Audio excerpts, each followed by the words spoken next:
Diastasis recti and functional concerns. It is not just about the gap. Diastasis recti isn't actually about how wide our abs separate, it's about how well our core works. And when we understand this, it absolutely changes everything. Hey there, I'm Celia, women's health and pre- and postnatal specialist, nutrition coach, trainer, and mom of 4. I help women feel strong and confident in every season because a strong you is an enabled you. You matter and you are worth being well. Let's dive into today's topic. When most women hear diastasis recti or diastasis recti, they're interchangeable. Diastasis recti is the technical term.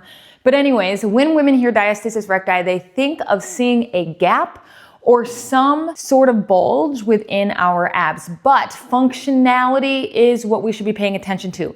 Diastasis recti is not just a cosmetic issue. It is a functionality one, specifically one that affects the load transfer from our upper and lower extremities. And this is really important to understand. Your abdominal wall is not just designed to look flat. It's about so much more than that.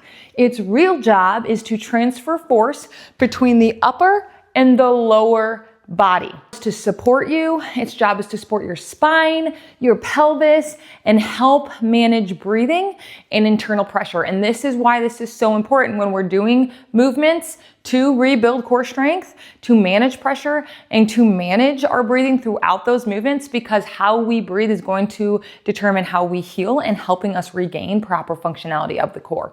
Think of it like a tension cable or a rubber band. When it has good tension, it distributes force efficiently and across our entire core. When it's weak, it's like an overstretched rubber band and it can't hold and distribute force appropriately and pressure appropriately. When the tension is compromised in the linea alba, we're going to notice weakness overall with upper body strength, instability, back pain, hip pain, knee pain, recurring injuries, and yes, men can struggle with this too. It's just far more common in us women because we're having babies. So we often think of it according to us women, which is the most common. Not only does a weak linea alba, you'll notice complications like this.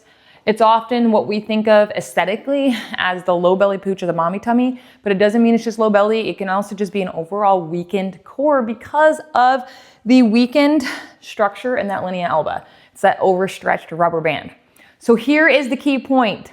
A smaller gap does not automatically mean better function for your core. A smaller gap is a byproduct of rebuilding functionality of the core, specifically the linea alba. Some women have a visual separation and function extremely well. Others have a small gap but feel unstable and weak. So do not just go off the gap alone. What truly matters is whether your connective tissue can handle load. Again, it transfers loads from between the upper and lower body. So if you have a partial gap, yet don't have any issues, and maybe it's just a small little gap, that may be just okay. I even have a small little gap. Sometimes that can be perfectly normal.